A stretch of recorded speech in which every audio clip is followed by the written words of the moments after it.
I like to call Emperor Qianlong the greatest teapot of the Qing dynasty because his life was filled with tea. In his reign, in his politics, and of course, in his imperial harem. Previously, we talked about his great love for his first empress, Empress Fuca, and how that love story defined his reign and how her unexpected death completely changed the course of not only his imperial harem, but also the way he ruled. But what if I told you, before Empress Fuca, there was another Lady Fuca in his life, a woman who was there first? Do you remember your first love? For Emperor Qianlong, his first love is often a forgotten story. It is a story that takes place before the setting of popular C-dramas like Rui's Royal Love in the Palace and Story of Yanxi Palace. This is the story of Imperial Noble Consort Zhemin, the mother of his first son, and the only Imperial Noble Consort who never lived a single day in the Forbidden City. Most favored consorts were granted characters and titles that represented their virtues. These are positive words, meant for history to remember them for their greatness. But with Imperial Noble Consort Zhemin, we have the character Ming, which means pity, to mourn, or regret. This was certainly not a character of celebration. It was a name that carried a profound sadness. Why was she given a character defined by sorrow? Hey everyone, and welcome to Tea with Amy. Today we explore the story of the short life of Imperial Noble Consort Zhemin and ask the question, was this woman the hidden love of Emperor Qianlong's life? When we hear the name Fuca in the court of Emperor Qianlong, our minds instantly go to one person, his perfect, beloved, and legendary first wife, Empress Fuca. She was the light of his life, the standard against which all other consorts were measured. But there was another Lady Fuca in his life. Her name was Lady Fuca of the Gahali Fuca clan. Many modern stories suggest that Empress Fuca and Lady Fuca Gahali were clan sisters. This interpretation creates room for drama, painting them as relatives and rivals. However, the historical truth is far more complex. While they were referred to by the same surname, they were from completely different Manchu clans. And this was a difference that meant everything. Empress Fuca was from the Shaji Fuca clan, a powerful and prestigious lineage belonging to the Manchu bordered yellow banner. Her family was the definition of Qing dynasty nobility. Lady Fuca Gahali's family was not.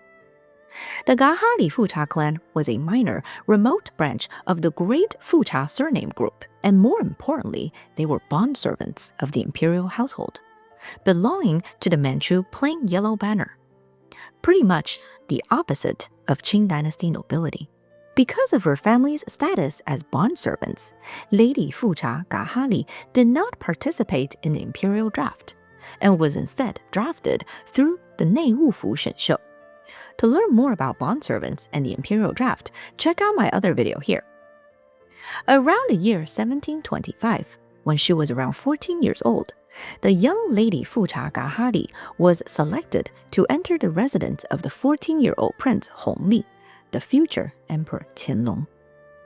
But instead of entering as a maid or a servant, she entered as a gege. Some of you may recognize the gege title being used for princesses of the Qing dynasty. However, in this case, this title was for a house concubine of a prince's household. She was a trial wife, given to the young prince to teach him about marital duties before his official wife arrived. And so, Lady Fuca Gahali became Prince Hongli's first woman. This wasn't a political alliance. It wasn't a grand romance. It was a relationship forged in his youth, long before he became the emperor and long before he even met his famous empress. For 10 years, Lady Fuca Gahali lived in Prince Hongli's residence. This was the only world she would ever know. In 1727, 2 years after she arrived, the Princess Ming politically approved wife was brought into the residence, the noble lady Fucha Shaji. This was his primary consort and the future empress. And in 1728, Lady Fucha Gahali did something the other consorts had not. She gave birth to a son. This was Prince Hongli's first child and first son, Yonghuang. In any imperial dynasty, this is a monumental event, as the firstborn son carries enormous symbolic power. But there was no special reward or promotion. In 1731, 3 years after her first son, Lady Fucha Gahali gave birth to her second child, Prince Hongli's second daughter. But her new daughter would not survive, dying in infancy. After bearing 2 children, Lady Fucha Gahali's rank remained 哥哥. So why? If this was the beginning of a great love, why was there no reward for giving him his first heir? The answer wasn't a lack of affection, it was a lack of power. Prince Hongli was still a prince, not the emperor, and his household was governed by different rules than what we may be familiar with from the imperial harem. Let's take a quick look at these rules. In a prince's household, he would typically have 1 primary consort and 2 secondary consorts, with all other concubines at the rank of 哥哥. The primary consort and the secondary consorts would be carefully selected based on the consort's family background, and often require directly approval from the emperor. Sometimes they will even be directly assigned by the emperor himself. For Prince Hongli, we already established that his primary consort was the noble lady Fucha Shaji. His first secondary consort was the also noble Lady Nala, the future step-empress, who was given the rank due to her high-status Manchu birth. And his last secondary consort was Lady Gao, our future Imperial Noble Consort Xian. This was a purely political move, believed to be a reward for her father Gao Bing's support of Emperor Yongzhen as a high-ranking government official. This was the standard practice. Prince Hongli's own mother, after giving birth to him, remained a 哥哥 for over a decade and could only be promoted to a higher position after her husband became Emperor Yongzhen. So Lady Fucha Gahali was not living a life of disappointment. She was living the normal, expected life of a woman of her station. The prince's hands were tied. After a decade of service, on August 20th, 1735, in the 13th year of Emperor Yongzhen's reign, Lady Fucha Gahali passed away. She was around 24 years old. According to historical records, she died of illness. While the exact illness was not documented, there was no record of foul play. Many modern interpretations like to dramatize her death, claiming that she passed away from depression after not being properly recognized by Prince Hongli. Personally, I don't really agree with these interpretations, as they ignore the historical context. As we went over earlier, her rank of 哥哥 was the appropriate recognition of a woman of her position in a prince's household, and there were no hints that she was mistreated or otherwise abused. Her death was, at the time, a minor event. She died with the same rank she had started with, 哥哥. Her 7-year-old son, Yonghuang, was now the orphan of a low-status concubine. Her body was moved to a temporary resting place outside the city walls at the Dongzhi Menwai, the standard procedure for someone of a low rank. As far as the world was concerned, this was the end of her story. A life of service and 2 children. And then the world changed. On October 8, 1735, Emperor Yongzhen died. The sealed will was read, and Prince Hongli was named the new emperor of the Qing dynasty as Emperor Qianlong. She missed it by 49 days. She had been, quite literally, 1 step from the palace door. She died the concubine of a prince, But her husband was now the Emperor Qianlong. She would never see the Forbidden City. She would never be promoted as an imperial consort in her lifetime. And she would never see her son, Yonghuang, celebrated as the first prince of the empire. Overnight, her son's status has changed forever, and her own was sealed as one of the most unfortunate timings of the Qing dynasty imperial harem. Lady Fuca Gahali's life was short, and there were no magical moments. There were no great honors and no rewards for her service. So why would I ask if she was Emperor Qianlong's first love? The answers lie not in her life, but in what happened after her death. As the new emperor, Emperor Qianlong had a court to build. He had an empire to run, a coronation to plan, and a new government to form. He was consumed by state affairs. And in the middle of all this chaos, he stopped. Just days after Emperor Yongzhen's death, he issued an edict about deceased Lady Fuca Gahali. He ordered for the imperial arrangement of her funeral rites, and that she would be formally promoted as an imperial consort. He did not have to do this. He could have left her in her temporary grave, forgotten, but he didn't. In 1736, an imperial funeral was held for Lady Fuca Gahali at the Liugudao Funeral Hall. This was a state-level funeral that was far above her lifetime rank of Gege. At the same time, he finally gave her an official title, and not just any low-ranking title. He bypassed all of the lower ranks and directly posthumously named her Consort Zhe. This was the same rank that he would grant Lady Nala, his secondary consort. This was a surprising act of equalization. He was correcting the political record, publicly signaling that in his heart, she held the same status as his noble-born second consort. In comparison, his other concubines from the prince's residence who had died early were forgotten. Lady Fuca Gahali was the only one to receive a posthumous title. In her new title, Zhe means wise, clear, or pure. This was his praise for her, a sign of her good character. He took a woman who had died as a low-ranking concubine, and with one of his very first act of power, made her a high-ranking consort. This wasn't a political move.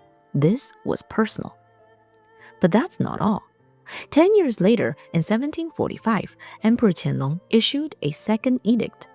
He announced that Consort Zhe, for being his first concubine and a mother of his first son, was to be promoted again. This was an extremely rare posthumous double promotion. He elevated her from consort all the way to Imperial Noble Consort. This was the highest rank a consort can achieve, second only to the empress. And with this promotion, he added a new character to her name. She was no longer just Zhe, she was now Zhemi. According to documentations from the Imperial Household Department, the Manual of Honorific Titles, the Manchu meaning of the character Zhe is clean or clear, and the Manchu meaning of the character Ming is regrettable. She was now his clear regret. This wasn't just a title. This was a confession. The emperor, a decade after her death, was using an official act of protocol to publicly declare his personal regret. The pity was for her. Pity that she died so young. Pity that she died a low-born servant. Pity that she never got to see her son grow up. This single character, Ming, separates the official act from the personal motive. Tragically, this regret would soon refer to more than just her. Just 3 years later, in 1748, Empress Fuca died. At the state funeral, he lashed out in grief and accused his eldest son, Yonghuang, of not performing his ritual mourning with enough sorrow. In a fit of public rage, Qianlong declared that Yonghuang would never inherit the dragon throne. This public humiliation, this final rejection from his father, broke Yonghuang. The first prince fell into a deep depression.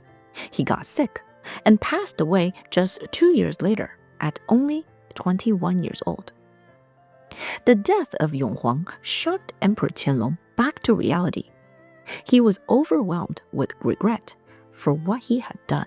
With this tragedy, the name he had given his first love 5 years earlier, Zhemin, now took on a crushing new weight. The regret was no longer just for the mother who died too soon, but for the son he had destroyed. And finally, in 1752, a major imperial burial was held. Emperor Qianlong buried his beloved Empress Fuca in his own imperial mausoleum, the Yuling Mausoleum. At the same time, the coffins of Imperial Noble Consort Huixian and Imperial Noble Consort Zhemin were also moved there. He couldn't give her a single day in his palace, so instead he gave her a permanent home in his tomb, to lie beside him for all eternity. Later, Imperial Noble Consort Shujia was buried with them in 1757, and Consort Ling, Emperor Qianlong's last empress, in 1775. Emperor Qianlong was recorded to have 41 consorts, and out of those 41 consorts, only his 5 most beloved were buried with him. To be one of these 5 chosen women, we can see how much she truly meant to him. Unofficial records like the classified anthology of Qing anecdotes describe Emperor Qianlong as a man who felt losses deeply, even if he buried them beneath the weight of imperial protocol. The series of honors he bestowed on Consort Zhemin fit this pattern of private remembrance made public through ritual. So, we'll return to our central question. Was Imperial Noble Consort Zhemin the hidden love of Emperor Qianlong's life? It's tempting to look for a simple yes or no, but the evidence points to a much more human and complicated answer. No one ever replaced Empress Fuca as the great love of his reign. That was a partnership, a love he lived and celebrated publicly. But Imperial Noble Consort Zhemin, she wasn't his partner. She was his youth. She was his first woman, the mother of his first son, a bond formed before the titles, before the politics, and before the crown. So what do you think? Let me know in the comments, and if you enjoyed today's topic, don't forget to like and subscribe. Thanks again for watching, and I'll see you in the next one. Stay curious, stay magical.